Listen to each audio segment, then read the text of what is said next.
Osman Rüştü, Ali din gülzül çalında vardı.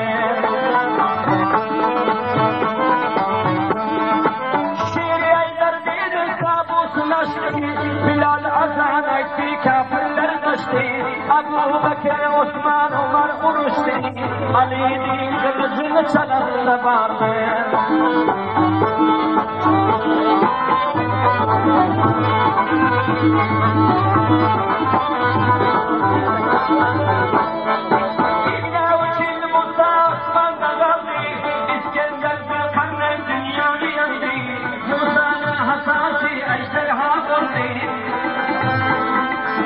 Musa'nın hasası ejderha oldu, Nesibini boynun soyununa vardı. İcabet Musa asmanda kaldı, İskender Zülkarneyn dünyanı aldı. Musa'nın hasası ejderha oldu, Nesibinin tostu soyununda vardı.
Dünyanın koyunu tutanda vardı. Maksumuli aylar huzurdur pir şahin ekranali tesiri. Sultan Hüseyin Murdamir Beşir.